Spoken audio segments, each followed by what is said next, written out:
Your Honor.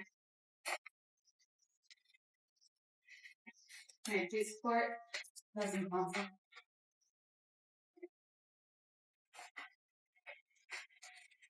Members of the jury, this case did not begin as a homicide investigation.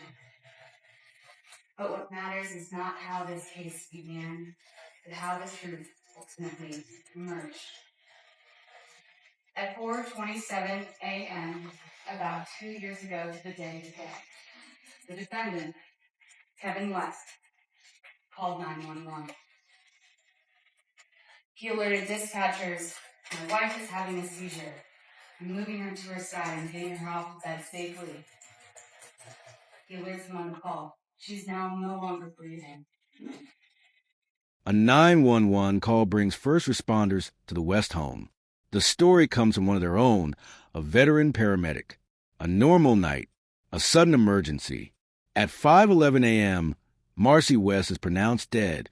Nothing seems suspicious until new information prompts a second examination, and everything changes. 911 dispatchers notify the Camas Washougal Police Department instantaneously. The evidence will show that the Camas Washougal Fire Department arrives on scene within minutes. The evidence will show that when the Camas Washougal Fire Department arrives on scene, they have the equipment, they have the training, and they have the knowledge to face whatever is on the other side of that door, whether it be a fire or to save a loved one. And in this case, they were attempting life-saving measures on Marcel Mulder West, known in life as Marcy and known throughout this trial as Marcy.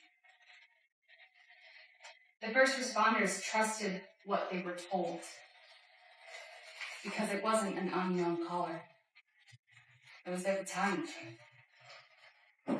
Someone that was a friend, someone that they trusted. And most importantly, someone who's trained in life-saving measures. The evidence will show the time of death for Marcel West was called at 5:11 in the morning. The defendant told all those on scene, we had a good day, we had Chinese food, we watched a few movies. In some accounts, he includes that they had made love that night. She had taken some ibuprofen, had a headache, threw up. She and I went to bed around 11:30. He wakes up to the dog whimpering, sees the wife seizing. She has no history of seizures. She has no medical history. Now, this is what he tells the Camas Washougal Fire Department, his coworkers and friends, and the Washougal Police Department, an agency that works very closely with the Camas Washougal Fire Department. And for a while, that explanation held. Given Marcy's age and no known issues with her health, the medical examiner took custody of the body. Now, you will hear that the initial examination, that there are several different types of examinations that can occur at the medical examiner's office. The medical examiner notes injuries, takes things together.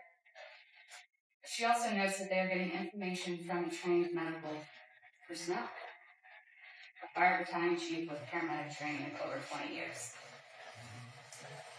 She's certainly not ready to say anything is suspicious or put what is going to be the result. And you also hear that the West family quickly arranged for Marcel West to be transported to Straub's funeral home.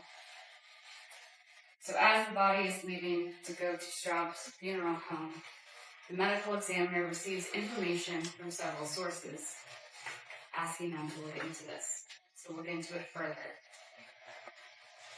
So upon bringing the body back, a second examination, more thorough examination is done. Now this examination will cut further onto the neck and cut further onto the head, something that from the testimony you will hear damages the face. A closer autopsy changed everything. Injuries no seizure could explain. carotid damage, internal bleeding, bruising, formed a pattern Dr. Burt will call vascular strangulation. The case moved to major crimes. And while the defendant claimed a happy marriage, the digital record told another story. Marcy's final search, mother of the bride dresses, and messages sent the day before she died. She peels back more and notices injuries. Dr. Burt will testify that there was damage to the carotid sheath that covers the carotid arteries. There was damage and hemorrhaging to the esophagus. There was bilateral bruising behind the ears. And that when the scalp was peeled back, there was a large contusion between the skull and the scalp. Those constellation of injuries, including other injuries that Dr. Burt will testify to, are those of vascular strangulation. Now, there are two ways in the testimony and evidence that you will hear that someone can be strangled. There's a strangulation that cuts off the airways, and a type of strangulation, a vascular strangulation, that cuts off the blood's access to the brain. We anticipate the evidence and testimony will show that the pressure on the carotids does not take much time for someone to pass out. However, it will take minutes in order for that person to die. Now, due to the appearance of impropriety, the investigation is handed off to the Clark County Sheriff's Office. It was then investigated by major crimes detectives Dean Telson and Lawrence Pott. Now, they interviewed the defendant on January 23rd, 2024, and he tells them the same story. Happy day, happy marriage. Some bumps down the road here or there, but it's never going to leave Marcy. Love Marcy, she's a great mom. Now, the evidence will show at that time detectives took Marcy's phone and they began the investigation of the forensics surrounding the scene, particularly phone forensics. Marcy's phone will show that her last search was at 12:09 a.m. on January 8th, the mother of the bride dresses. The evidence will show that when the defendant's phone was reviewed, there were some text messages as well. Text messages that were in direct contrast from the happy story that he was telling everyone. On January 7th, the day before Marcy's death, he texted his mistress's mother. Just felt the need to send you a message. Today has been a tough day. I keep thinking about how happy I was yesterday and how we laughed. I want you to know how spiritually connected Cynthia and I are. We have something so incredibly special. Yesterday, talking with you, her, and I together felt so great. I can't explain the familiarity and love I have for both of you. You are my family, and I feel like we have always been. Thank you for your love and support. I will never be able to express how much that means to me. I love Cynthia to tears and will always give her my all. Love you, Mom. Please know how strong we are and that nothing will ever come between us.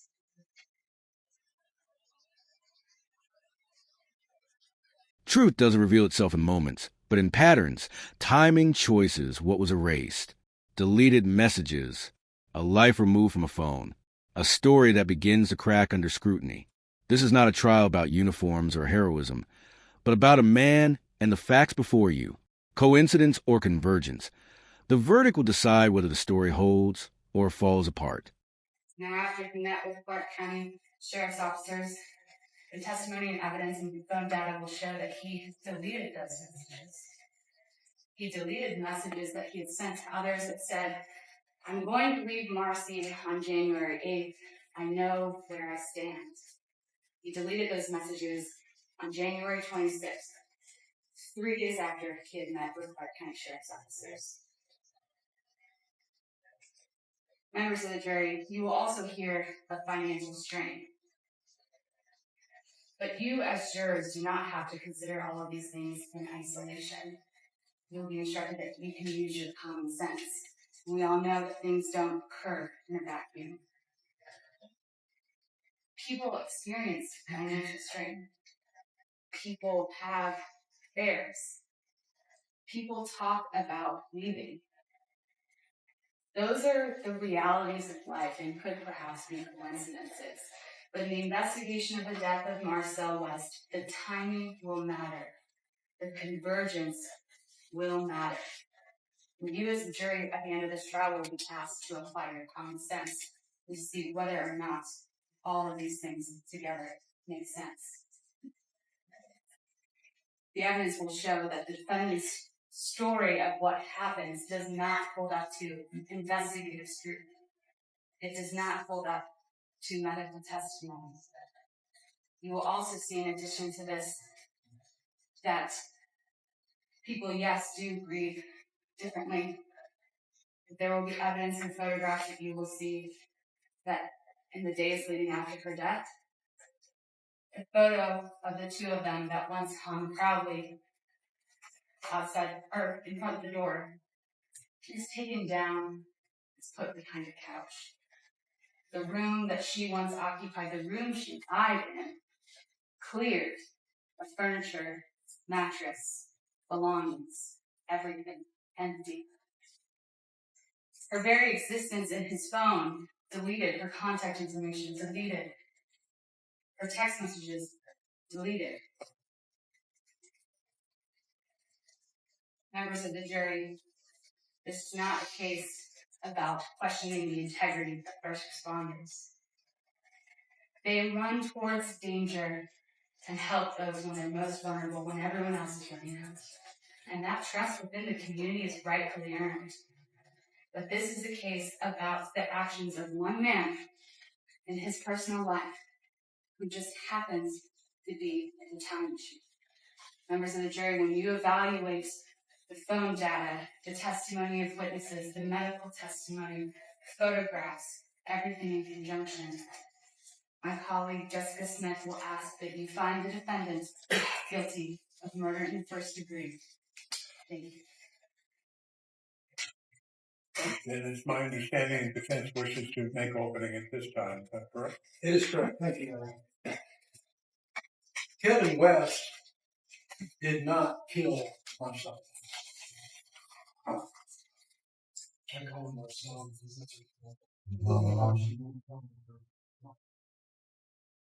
In the early hours of January 8th, 2024, Kevin West tried to save his wife's life and called 911, knowing scrutiny would follow. But this case is about more than a failed resuscitation. It's about a marriage that had been unraveling long before that morning. Kevin West, on the early morning of January 8th, 2024, tried to save and use his skills of 25 years of being a paramedic, his training, his passion to try to save. Good. Call 911, knowing the responsibility, he would bring a battalion chief, he would bring a captain, he would bring 3 other paramedics. He knew this, that they would come in to scrutinize this to help, and he wanted their help because he couldn't save her. So they came in and they tried and they couldn't save her. Not every life-saving effort works. He tried to save the woman he'd been married to for about 22 years. He wanted to, if he could, save her. Loved her, she loved him. But it was not a perfect marriage. You will find it was not. It was a deteriorating marriage. It's one that had been crumbling for years. Almost from the beginning. Put together by children and circumstances and finances. So they had met when they were in their late 20s in Eugene, Oregon. She was working at a Peace Health down there. She was working as a CNA for an oncologist. Kevin was working for Eugene Fire at the time. He was working their non-emergency transport. This is the van that takes people to the hospital, medical appointments. It's not emergency. That was the job he was doing. His dream was to become a firefighter. That was his goal. On one of his visits to the hospital to drop someone off for a college assignment, they caught each other on each other's side. They liked each other. They started dating. And they became a couple. Kevin continued in his quest to become a firefighter. He began his EMT training, went to Lancaster College, got his EMT degree, and he went further and got his paramedic qualification through the same college. Same time, he was volunteering at the rural Land County Fire Department, and he became a paramedic with some experience. Now, at some point, he gets a job with what was then known as the Kansas Fire Department. This is before they joined the Washington. And he and Marcy moved up to Vancouver. They got married. Life seems good. They had a couple of children. Kevin's working his way up the ladder, working hard at the fire department. Marcy is now working at Peace Health up here in Vancouver. But things change. After the birth of their first child, Ted, they have 2 kids, Ted and Megan, both of them wonderful kids. After the birth of their first child, Ted, Marcy loses all interest in pursuing that, and then comes something. But it causes a real strain on the relationship. It causes them to grow apart. They have different personalities. Marcy's very reserved. Marcy was not a very sociable person. Marcy did not like to go to social functions. Kevin did. He's the opposite. He's outgoing. He's outspoken. He likes people. He loves people. He wants them. And he's not being that bad. So at some point, the fire department, there was a volunteer there. Her name is Cynthia Wolf. And they developed friendship. It progresses in more than friendship. They have a brief affair. Strong connection.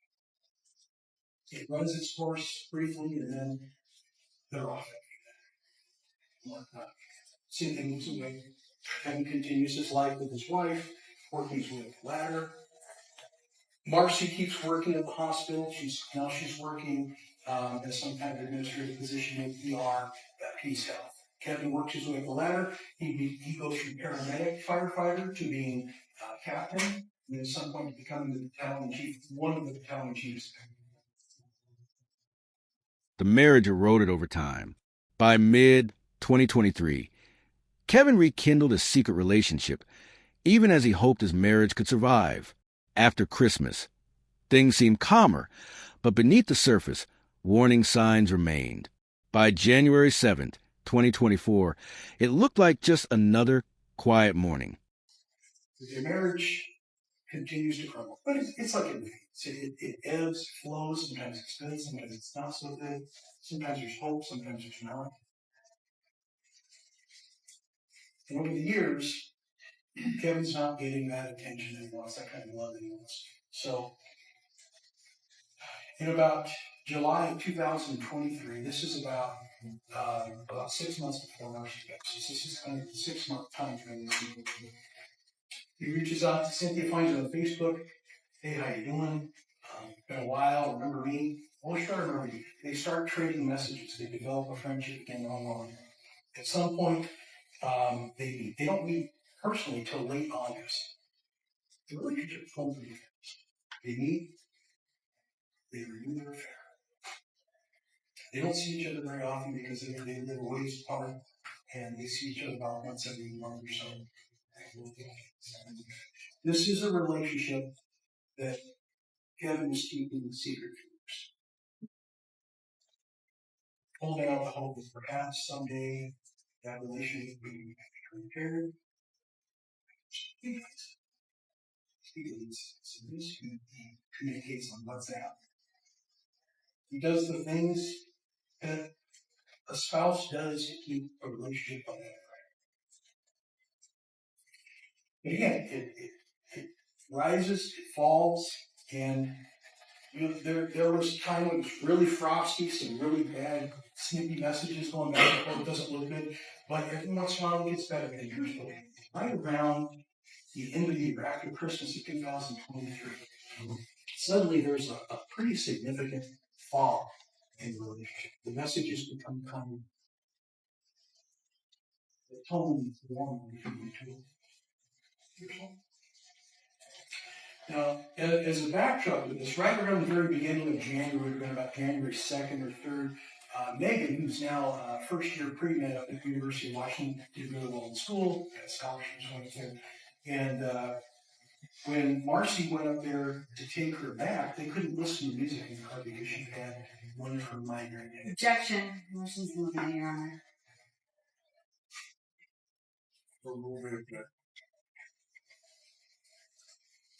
And so they couldn't listen to music as they normally do because she had this migraine. This had become a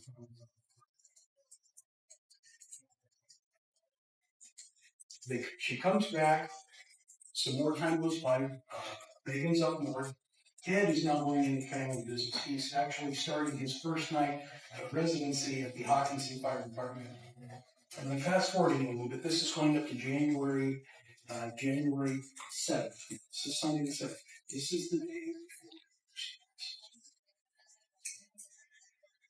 Marcy's been having problems, chest pains, ear pain, like ear sensation, chronic migraines, routine carries ibuprofen with the she went her life, never ever released. Kevin tries to get her to go, she won't go. At some point, they get a new benefit of work. It's called the lifespan. It's some kind of product that's sold to unions so that they can get a scan of the body and different health conditions. Turns out, but this was something that wasn't planned along on the spur of the moment. She didn't have this until just about a month before she passed. It was December 2023 when she had it done. But to get on the list, you had to plan this a year in advance. Kevin had made that appointment for her a year before because she didn't go to the doctor. At least she didn't get this. No big findings. Fatty liver. She had PVC, which is a pre-ventricular contraction, which is a heart condition and is not what we understand. Not typically fatal, not typically concerned with a lot of people. And that's all. So now here we go. We're on the 7th. And this is the last day Ted's in the house. Kind of exciting time for him because he's going over into the fire department for the first time. And that morning, Kevin gets up in the morning like he always does, early, makes his coffee, does what he does, goes to the living room, and the house is laid out. You'll kind of get the feeling for it later. It's a two-story house, pretty big. Come down the stairs, down the hallway to another family room. There's a kitchen. He has his coffee. Marcy gets up. It's pleasant. She's searching for things related to their daughter's upcoming wedding, which is going to be in July. August of that exciting time. This is what everybody's doing. It was a Sunday of ordinary moments, pancakes, a family game, a quiet evening. But late that night, Marcy complained of a severe headache and began violently vomiting. Just after 4 a.m., she started seizing. Despite decades as a paramedic, Kevin was powerless. He called 911, performed CPR, and guided the paramedics. But those critical minutes when life hung in the balance could never be undone. Kevin and her to go on his birthday, which is on January 18th. This is their one. Ted makes pancakes for the family with his kid. And it's a really nice one. That afternoon, Ted and Megan play a family card game called Spike and Mouse. So, heard of it. They play this game. Ted's a big winner, so it's kind of an exciting afternoon. It's a very nice, warm feeling, one that Kevin hasn't seen in a long time. And so, toward the afternoon, Ted goes to work. Kevin says, hey, you look at some food. We'll eat some food. We'll do some takeout. We'll watch some movies and have a nice evening. Okay, so he goes down to, if Washougal, toward the east end of Washougal, there's a Safeway, there's a plaza, there's a restaurant in there called Beach. It's a Japanese restaurant. He goes down there. They're not open. So he sends her a text. They're not open. What do you want to do? Then there's a phone call. And he says, okay, I'm going to go to the Chinese Garden, Chinese Cafe, whatever it is. It's that one in downtown Washougal. And he picks up lemon chicken and noodles for Marcy.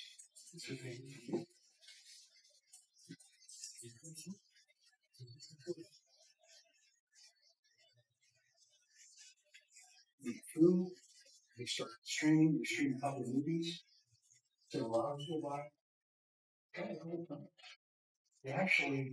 They only been intimate maybe every month and a half or so, sometimes every 2 weeks, or so, but very, very rarely.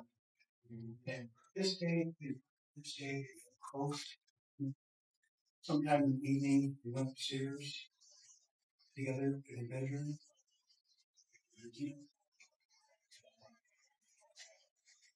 Afterward, Kevin came back downstairs. He goes back down the stairs, around down the hallway, all the way to the family room. He's sitting there watching TV with the volume up.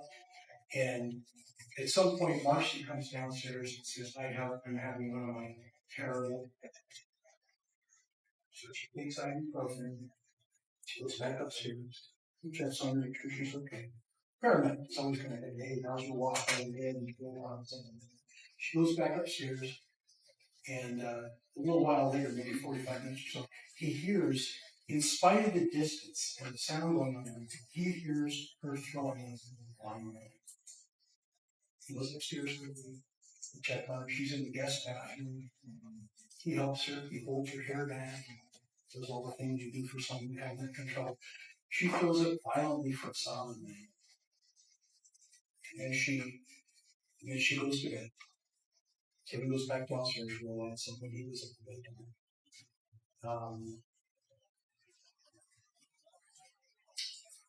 he's asleep. Is Marcy asleep with him? Marcy might have been asleep. Kevin's asleep. And sometime around early morning hours, turns out it's a little bit after 4 a.m. we believe.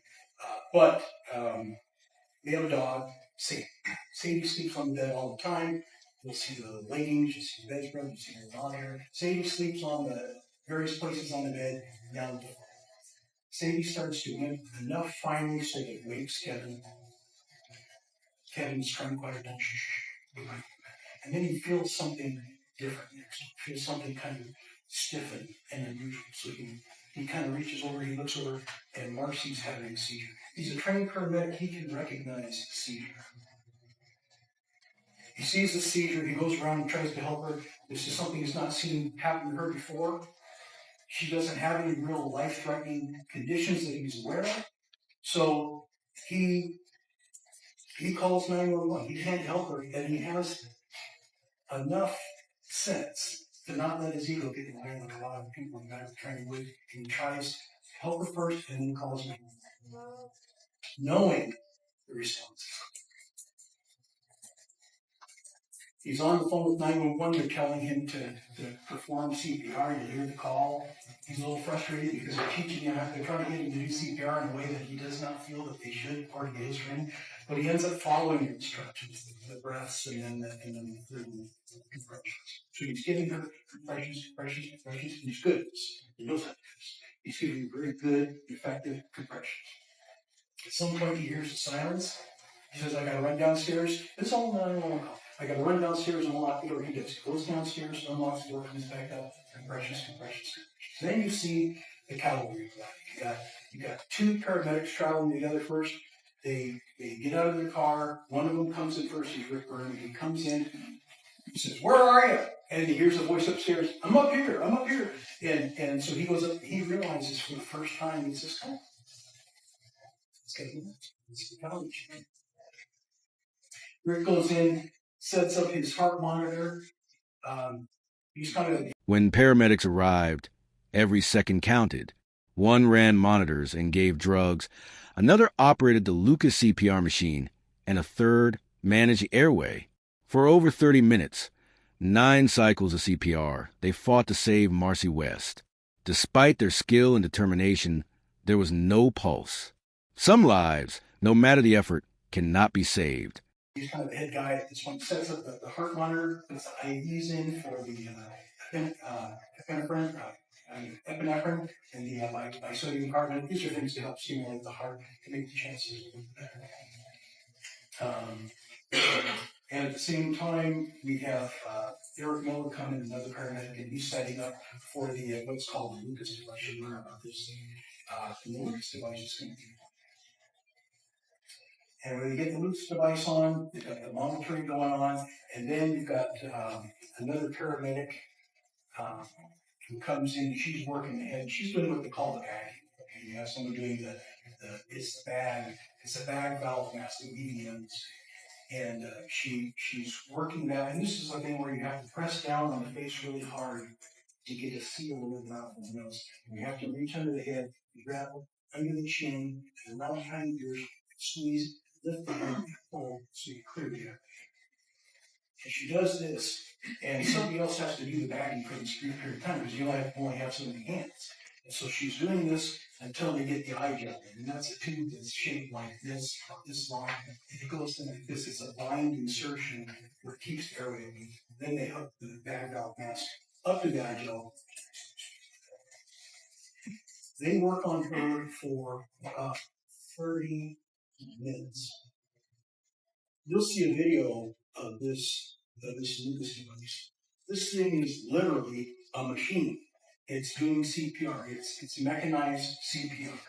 It's got a little arch like this. It's got a really hard metal back plate underneath it. It starts in the middle of your back and extends up to the top. And this thing is just pounding away. It's also got a strap that goes up around the neck to keep the person from sleeping. And this thing is just pounding away. Every 2 minutes it gives the tone and it stops to look at your vitals. And then if it's not going on, you go for another 2 minutes. They did 9 rounds of life-saving there. They did more than that was hard because this is COVID. They never got a heart response. It appears that she may have been dead when they got there. She may have been dead when Kevin got there. When Kevin was first trying to find out if she was breathing, it was very dark to find out that the lights weren't working in the bedroom. It had like one of these weird remotes, a fan light that didn't work for some reason. And so he couldn't see, he couldn't watch the chest rise. He thought she was breathing at first, and then she appeared not to be breathing. So after... By 5:18 a.m. on January 8, 2024, Marcy West was dead. A second autopsy revealed blunt force trauma, ruling her death a homicide. Kevin West cooperated with deputies, insisting she had no medical issues. The investigation then moved forward, examining every detail.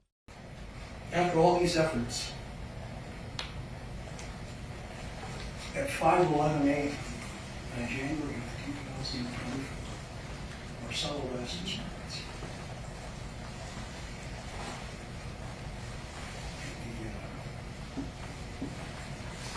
The house is filled with paramedics, firefighters, police come, and unexpected death of police respond. So they come, they check it. It is the Washington Police and Council is absolutely right. They have to send it off to a different one just to avoid the appearance of impropriety. Just didn't want to look like they're treating one of their own better than others. So that's what they do. The medical examiner comes and gives some time for the medical examiner's office.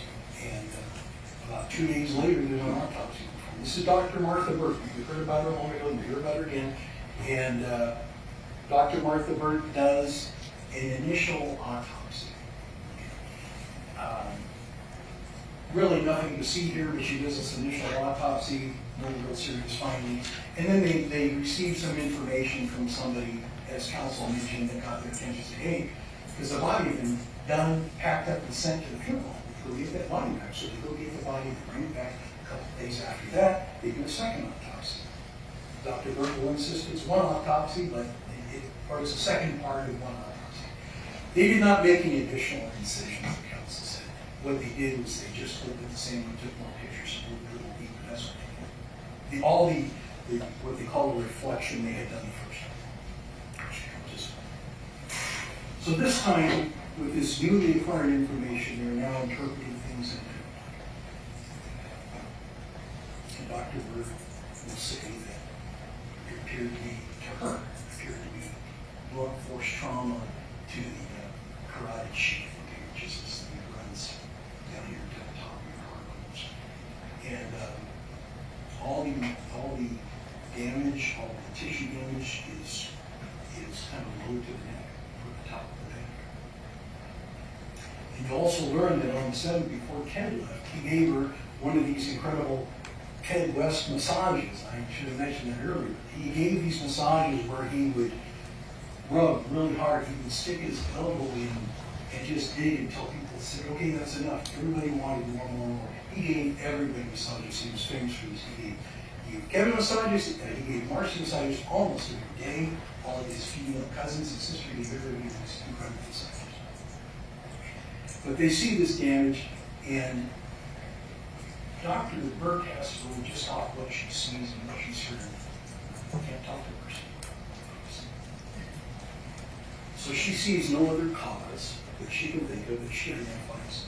So she calls it asphyxiation, and she deems it a homicide. That is her job, those are her guidelines. That's what she had to work with. It is a guess. So police are notified. Clark County Sheriff's Office gets sent in. It's Dean Tellison and Lawrence Zapata are kind of leading the charge on this. At some point, they show up at Kevin's house unannounced on January 24th, I think it was, 2024. He didn't know they were coming, but he invites them in. He sits down for a long interview, shares all this information. No, she never had any medical conditions. No, she was healthy. I don't know, he couldn't make any reason for why this might occur. Thank you very much, sir. They leave. And then they come back about a week later, and they show up with unannounced. He invites him in, sits down for another one. He has all these chances, and they're telling him, we found all this deep tissue damage. How can you explain that? I said, I don't know. She didn't have any better. So that's how we start. There's a lot of talk about direct and circumstantial evidence. It's all circumstantial. All. It does not add up to proof beyond a reasonable doubt. At the end of this, ladies and gentlemen, I will be coming back here, and I'll be asking you, based upon everything you've listened to so carefully for the past couple of weeks, to render a verdict of not guilty.